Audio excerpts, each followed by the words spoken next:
Hello बच्चों, तो मैं हूँ आपकी एग्ज़ाम बडी। और जैसा कि मैंने आपको प्रॉमिस किया था कि हम शाम को अपलोड करने वाले एक वीडियो जिसमें इम्पॉर्टेंट टॉपिक और क्वेश्चंस डिस्कस करेंगे हम क्लास 10th के लिए। तो सबसे पहला जो चैप्टर है दैट इज़ हमारा रियल नंबर्स। तो रियल नंबर्स के अंदर आपको क्वेश्चंस करने हैं।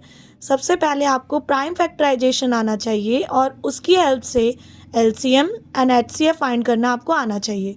उसी पे बेस्ड आपको मिलेंगे वर्ड प्रॉब्लम। जैसे कि आपको मिलेगा 3 जार्स हैं जिनके अंदर कुछ लिक्विड है।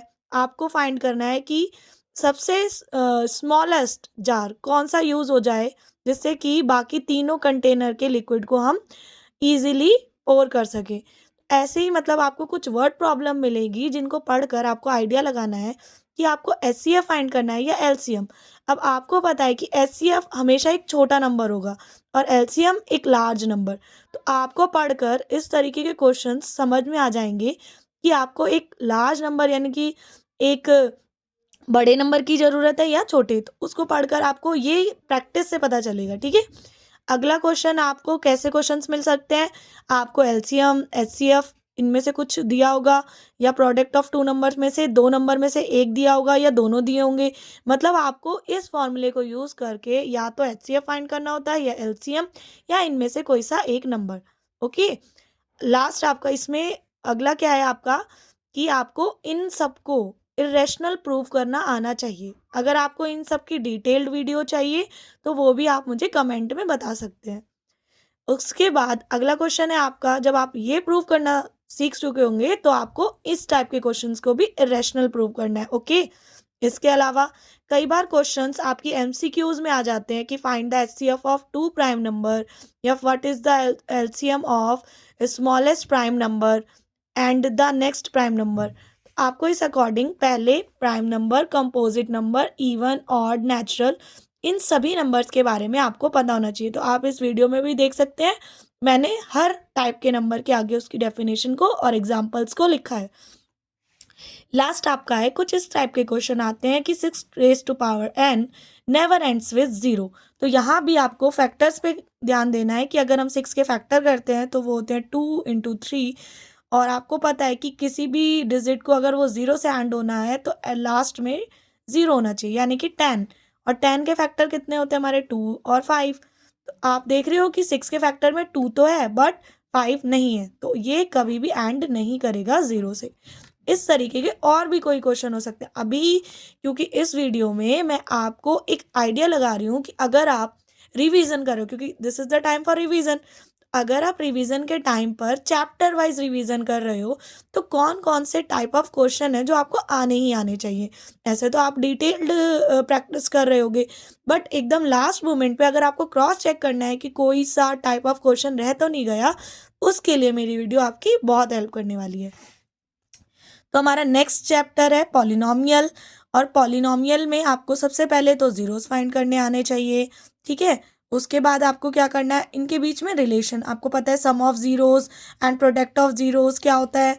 उसके बाद आपको कुछ इस टाइप के क्वेश्चन मिलेंगे जिसमें आपको आइडेंटिटीज लगाकर इसको सम और प्रोडक्ट में चेंज कर लेना है, ठीक है। तो आप बहुत सारे क्वेश्चन देख सकते हो और ये आपने देखा था कि लेसन 2 से लेके लेसन 5 तक बहुत ज़्यादा वेटेज के चैप्टर है।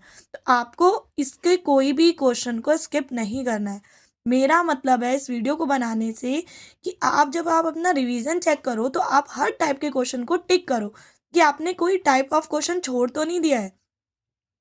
आपको अगर किसी भी टाइप के क्वेश्चन की डिटेल्ड सॉल्यूशन चाहिए तो आप मुझे प्लीज़ कमेंट करके बताएंगे। ओके, इस टाइप के क्वेश्चंस हो गए।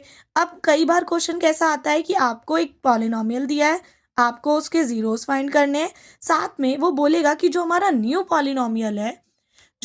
पॉलिनोमियल है उसके जीरोस डबल है या फिर थ्राइस है। आपको इस केस में न्यू पॉलिनोमियल को फाइंड करना आना चाहिए। ओके, सो अब हम बढ़ते हैं हमारे नेक्स्ट चैप्टर की तरफ, दैट इज लेसन नंबर 3। और लेसन नंबर 3 के लिए हम देखते हैं pair of linear equation in 2 variables. इस चैप्टर में आपको पता है आपने 3 मेथड सीखे हैं, ग्राफिकल, एलिमिनेशन एंड सब्सटीट्यूशन।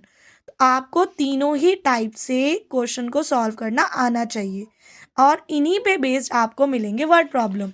अब वर्ड प्रॉब्लम आपको लेसन नंबर 3 और 4 दोनों की लिटिल बिट कंफ्यूजिंग लग सकती है, बट ध्यान रखें जब आपको ऐसी कंडीशंस दी जाएं जिसमें एडिशन सब्ट्रैक्शन किसी दो क्वांटिटीज के बीच में हो, जैसे फॉर एग्जांपल आपको क्वेश्चन आए कि 10 चेयर एंड 5 टेबल्स का कॉस्ट इतना है और अदर शॉप से वही 15 चेयर एंड 10 टेबल का कॉस्ट इतना है। तो आप देख रहे हो यहाँ पर आपको दो डिफरेंट क्वांटिटीज़ दी गई हैं और इनके बीच में आपको क्या दिया हुआ है, सम दिया हुआ है। तो आप इसको लेसन 3 के बेस पर करेंगे। इस पे फिर आपको कंसिस्टेंसी और इनकंसिस्टेंसी पे बेस्ड भी क्वेश्चन आते हैं। आपको पता है ग्राफ बनाने से पहले हमको चेक करना है कि वो कंसिस्टेंट है कि नहीं। कोई भी मेथड सॉल्व करने से पहले हमको ये चेक करना है। उसके लिए आपको पता है इंटरसेक्टिंग लाइन है, पैरेलल लाइन है या कोइंसिडेंट लाइन है। तो उनको चेक करने के लिए आपको पता है रेशियोज को फाइंड करते हैं A1/A2। दिस टाइप के क्वेश्चन आपको पेपर में 100% मिलेंगे। उसी इन्हीं पे बेस्ड आपको फाइंड द वैल्यू ऑफ के टाइप के क्वेश्चंस भी मिल सकते हैं।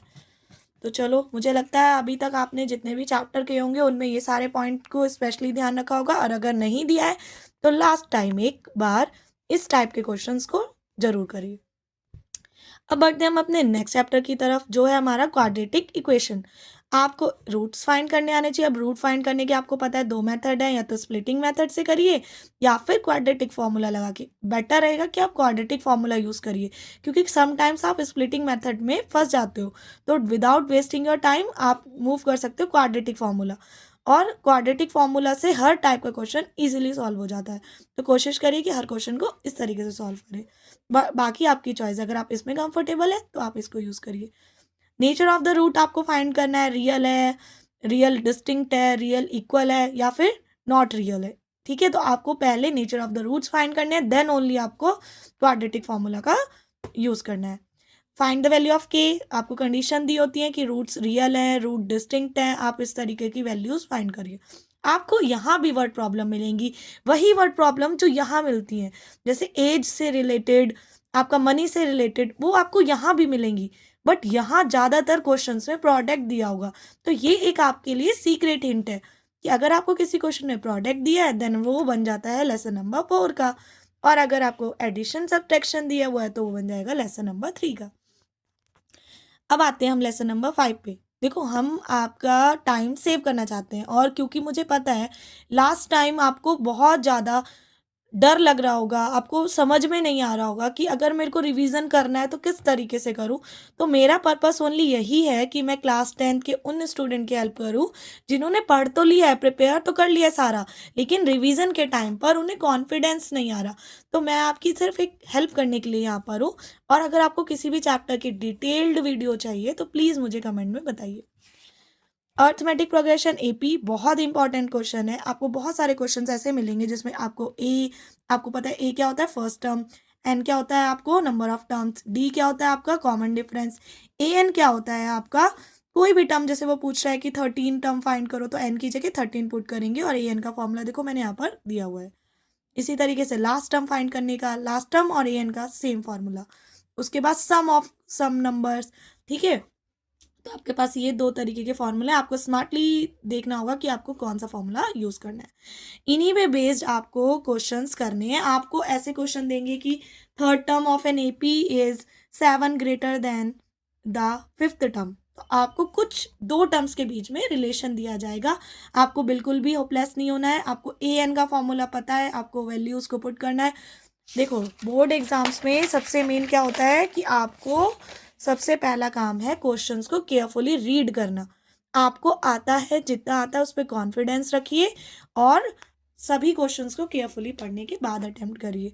फिर आते हैं हम आपके ट्रायंगल चैप्टर में। ये चैप्टर सभी बच्चों को थोड़ा सा डिफ़िकल्ट लगता है, और कह सकते हैं कि थोड़ा सा डिफ़िकल्ट है भी, क्योंकि यहाँ पर थ्योरी में आपको जो भी क्वेश्चन दिखेंगे सभी में डायग्राम्स के साथ करना है, और आपको प्रूव करने वाले क्वेश्चंस मिलेंगे यहाँ पर। ठीक है, तो सबसे पहले आपको देखो बीपीटी आनी चाहिए, यानी कि बेसिक प्रोपोर्शनैलिटी थ्योरम आपको आनी चाहिए, और उसकी कन्वर्स, दोनों का प्रूफ आपको स्टेटमेंट के साथ आना ही आना चाहिए। अगर आप चाहते हो इस चैप्टर को ज़्यादा डेप्थ में ना पढ़ो तो एटलीस्ट इतना कर लो, और इसी पे बेस्ड आपकी क्वेश्चंस आते हैं एप्लीकेशन पे बेस्ड। आपको पता है बीपीटी किसी भी ट्राइंगल को क्या करता है, दोनों साइड को इक्वल रेशियो में डिवाइड करता है, तो उन्हीं को यूज़ करके आपको वैल्यूज फाइंड करनी होगी, तो आप इसको ज़रूर करें। सिमिलैरिटीज़ आएंगी, आपको पता है एंगल एंगल एंगल, ये वाली सारी सिमिलैरिटी आपको यहाँ पर मिलेंगी देखने को, उन पे बेस्ड क्वेश्चन मिलेंगे। फिर मूव करते हैं 7 चैप्टर पे। बहुत ही अच्छा चैप्टर कह सकते हैं इसको, बहुत ही ईजी है। आपको डिस्टेंस फार्मूला आना चाहिए। अब डिस्टेंस फार्मूला में कुछ क्वेश्चन आपको ऐसे देंगे जहाँ पर इक्वी डिस्टेंस टर्म यूज होगी। इक्वी डिस्टेंस का मीन्स क्या हो गया, इक्वल डिस्टेंस, यानी कि दोनों पॉइंट्स का डिस्टेंस इक्वल होगा। कॉलिनियर वाला आ गया। सेक्शन फार्मूला आ गया जिसमें इंटरनल एक्सटर्नल है। आपको रेशियो दे दिया होता है कई बार आपको कोऑर्डिनेट्स दे दिए होते हैं, तो उसके अकॉर्डिंग आपको क्वेश्चंस करने हैं। फाइंड द वैल्यू ऑफ के क्वेश्चंस भी आते हैं जिसमें आपको सेक्शन फार्मूला या डिस्टेंस फार्मूला यूज़ करना होता है कई बार। और कई बार ऐसा क्वेश्चन आता है कि आपको 4 डिफरेंट कोऑर्डिनेट्स दिए हुए हैं और पूछेंगे कि ये किस फिगर का है, मतलब स्क्वायर है, रेक्टेंगल है, तो आपको सबसे पहले डिस्टेंस फार्मूला यूज़ करना होता है। और डिस्टेंस फार्मूला के बाद आपको 6 साइड्स का डिस्टेंस, यानी कि पहले 4 साइड्स, उसके बाद दोनों डायगनल्स, क्योंकि आपको पता है कई बार अपोजिट साइड इक्वल होती है रेक्टेंगल में भी और पैरेललोग्राम में भी, तो कैसे डिफरेंशिएट करोगे, डायगनल के साथ। ओके, तो इसके लिए आपको क्या करना है, प्रॉपर्टीज ऑफ क्वाड्रिलेटरल भी, तो हम यहाँ पर ऐड कर देते हैं प्रॉपर्टीज ऑफ क्वाड्रिलेटर। आपको ये भी एक बार रिवाइज कर लेनी है सो दैट आपको इजी से, क्योंकि देखो इजी से क्वेश्चन है तो आपको आराम से करना है, ठीक है। अब next very important very interesting chapter और बहुत इजी है। आपको ट्रिग्नोमेट्री के कुछ क्वेश्चंस मिलेंगे, जैसे आपको रेशियो दिया होगा, पूछेगा कि find the other trigonometric ratios, या आपको इस तरीके के फॉर्मूलेज यूज़ करके कोई क्वेश्चन निकालना होगा। ये फॉर्मूले आपको याद होने ही होने चाहिए, ठीक है। इसके बाद आपका एक फेवरेट क्वेश्चन है उनका, किसी एक ट्रिग्नोमेट्रिक रेशियो को बाकी अदर ट्रिग्नोमेट्रिक रेशियोज में कन्वर्ट करना, उसके लिए आपको फॉर्मूले प्रॉपर याद होने चाहिए। ओके, उसके बाद आपको पता है कि आपको टेबल याद होनी चाहिए। और प्लीज़ कुछ बच्चों को टेबल बनाने का मेथड पता होता है। आप खुद सोचो कि आपको 3 आवर्स में 39 क्वेश्चन अगर करने हैं, आप उस समय अंडर प्रेशर हो, आप कोई भी ऐसा काम मत करिए कि आप टेबल याद बना रहे हैं, ये टाइम वेस्टिंग है। आपको अपना टाइम सेव करना है। ओके, और प्रूव द फॉलोइंग टाइप, ये तो मस्ट आने वाले क्वेश्चन है और लॉन्ग में आने वाले क्वेश्चन है। तो प्लीज़ पहले आप अपनी एनसीईआरटी, उसके बाद आपके पास जो भी अदर बुक है, प्रूव करने वाले सारे क्वेश्चन करिए। इन प्रूव करने वाले क्वेश्चंस की कुछ ट्रिक्स होती है, अगर आप बार बार रिपीटेड करोगे, क्वेश्चन को रिपीट करोगे तो आपको पता चल जाएगा, और बहुत ईजी होते हैं, ठीक है। फिर हम आते हैं एप्लीकेशन ऑफ ट्रिग्नोमेट्री। इसमें हम देखेंगे, ट्रिग्नोमेट्री में हम देखेंगे कि कुछ इस टाइप की आपको फिगर्स बनानी है, और ये कब बनानी है, जब आप क्वेश्चंस को पढ़ेंगे। आपको टावर दिया होता है, बिल्डिंग्स दी हुई होती है, ब्रिज दिया होता है, कई बार ट्री दिया होता है ना, एरोप्लेन दिया होता है, बलून दिया होता है। आपको क्या करना है, आइडेंटिफाई करना है कि आपका फिगर कैसे बनेगा। देखो इस चैप्टर में ओनली फिगर पर ही कंसंट्रेट करो। अगर आपको प्रैक्टिस भी करनी है तो जितने ज़्यादा क्वेश्चंस के आप फिगर ड्रॉ कर सकते हो, क्योंकि देखो बाकी जो सॉल्यूशन है वो तो इजी है, वो उसमें तो आपको पता है इनमें से कोई सा फॉर्मूला लगेगा और हो जाएगा। लेकिन अगर आपने डायग्राम ही गलत करा तो आपका क्वेश्चन हो ही नहीं पाएगा। तो अगर आपको टाइम सेव करते हुए प्रैक्टिस करनी है तो कैसे करोगे, डायग्राम ड्रॉ करके चेक करो कि आपके डायग्राम सही बन रहे हैं कि नहीं। ओके, आई होप मेरी वीडियो आपकी हेल्प कर रही होगी। फिर भी अगर आपको कोई डाउट हो तो प्लीज़ आप कमेंट सेक्शन में मुझसे डाउट पूछ सकते हैं। ओके, एंड प्लीज़ सपोर्ट करिए। और अब हम बढ़ते हैं लेसन 10 की तरफ। सर्कल है जिसमें आपको थ्योरम्स रिवाइज करनी है, बहुत सारी थ्योरम है जो आपकी एनसीईआरटी में गिवन है। प्लीज़ पहले उन पे फोकस करिए, उसके बाद आपको जो भी अदर बुक या सैम्पल पेपर में मिलती हैं उनको। और फिर कुछ क्वेश्चंस आपके न्यूमेरिकल बेस्ड हैं, जैसे कि आपकी रेडियस की लेंथ फाइंड करने को, टेंजेंट फाइंड करने को, इस तरीके से। नाउ मूव करते हैं हम अपने 11 चैप्टर पर। और आपको पता है इस 11 चैप्टर में आपको सर्कल से रिलेटेड कुछ फॉर्मूलेज याद रखने हैं, जैसे सेक्टर का हो गया, सेगमेंट का हो गया, आर्क का हो गया, पेरीमीटर हो गया। इन तो सारे फॉर्मूलों को लर्न करना है, डायरेक्टली पुट करना है, कोई बहुत ज़्यादा ट्रिकी क्वेश्चंस नहीं है। एरिया ऑफ शेडेड रीजन में भी वही है, आपको सर्कल के ऊपर बेस सब कुछ पता होना चाहिए। आपको सारे फॉर्मूले बाय हार्ट लर्न होने चाहिए। सिमिलरली हम आते हैं लेसन नंबर 12 पर, जिस पर आपको यहाँ भी सारे फॉर्मूले लर्न होने चाहिए। Please do not skip lesson 11 and 12। बहुत इजी है, आपको फॉर्मूले लर्न है, आपको कोई ट्रिकी क्वेश्चन नहीं मिलने वाला। यहाँ पर भी आपको सरमाउंटेड और इमर्स्ड ऐसे कुछ वर्ड मिलेंगे जिनको अगर आपने एक बार समझ लिया तो आपके क्वेश्चन ईजिली हो जाएंगे। सबसे पहला काम है आपको फॉर्मूले याद कराओ। मेरा सजेशन तो ये है कि जो क्वेश्चंस आपको डायरेक्ट मिल रहे हैं उनको स्किप करना तो बनता ही नहीं है। तो आपको फॉर्मूले लर्न करने हैं और साथ में अपनी क्वेश्चंस की प्रैक्टिस करनी है। इस वाले चैप्टर में भी अगर आपका डायग्राम ड्रॉ हो गया तो आपका क्वेश्चन हो गया। इसीलिए यहाँ पर या लेसन नंबर 9 पर आपको क्या करना है, आपको डायग्राम्स प्रैक्टिस करनी है। ओके, कंबाइंड फिगर है, आपको पता है क्लास 10th में कंबाइंड फिगर आ रहे हैं। सर्कल के साथ, सॉरी स्फेयर के साथ आपको कोन मिलेगा, क्यूबॉइड के साथ आपको मिलेंगे।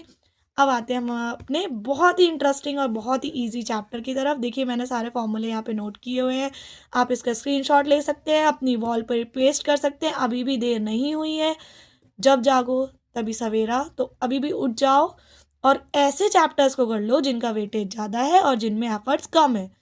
आपको क्या करना है, मीन निकालनी है। 3 फॉर्मूले हैं, आपको 3 तरीके से निकालनी आनी चाहिए। मोड का एक सिंपल सा फॉर्मूला है वो आना चाहिए, मीडियन का भी एक सिंपल सा फॉर्मूला है वो लर्न होना चाहिए आपको। Less than more than type का यहाँ पर आएगा जिसमें क्यूमुलेटिव फ्रीक्वेंसी को आपको फाइंड करना है। और लास्ट चैप्टर आता है प्रोबेबिलिटी, जो कि बहुत ईजी है। आपको सैम्पल स्पेस निकालने आना चाहिए। मोस्ट इंपॉर्टेंट थिंग, कॉइन का देखो मैंने आपको यहाँ पे निकाल के भी दिखाया, 1 कॉइन का, 2 कॉइन का, 3 कॉइन का। और अगर आपको इसकी ट्रिक पूछनी है तो प्लीज़ मुझे कमेंट करिए, मैं आपको ट्रिक बताती हूँ। सिमिलरली आपको डाइस के लिए भी आना चाहिए, 1 डाइस के लिए, 2 डाइस के लिए। साथ में आपको एक ये वाला फॉर्मूला पता होना चाहिए। Cards, very very very important. आपको कार्ड्स के बारे में अगर और जानना है तो प्लीज़ कमेंट करिए। तो आई होप आपको मेरी ये वीडियो बहुत हेल्प करने वाली है। एंड प्लीज़ अपना रिवीजन कुछ इसी तरीके से करिए कि हर चैप्टर में जो जो इम्पॉर्टेंट चीज़ है वो आपको आनी चाहिए। आप इस चीज़ को मेक श्योर करिए। ओके, और अगर आपको कोई भी चीज़, कोई भी फॉर्मूला नहीं समझ में आ रहा है या कोई भी कॉन्सेप्ट आपको समझ में नहीं आ रहा या कोई भी चैप्टर के इंपॉर्टेंट क्वेश्चंस का लॉन्ग वीडियोस मतलब पूरा फुल सॉल्यूशन आपको चाहिए, देन प्लीज़ कमेंट करके बताइए। तो मिलते हैं हमारे नेक्स्ट वीडियो में। आपको नेक्स्ट वीडियो में भी कुछ अच्छा ही मिलेगा। Then please like, share and subscribe. Bye bye.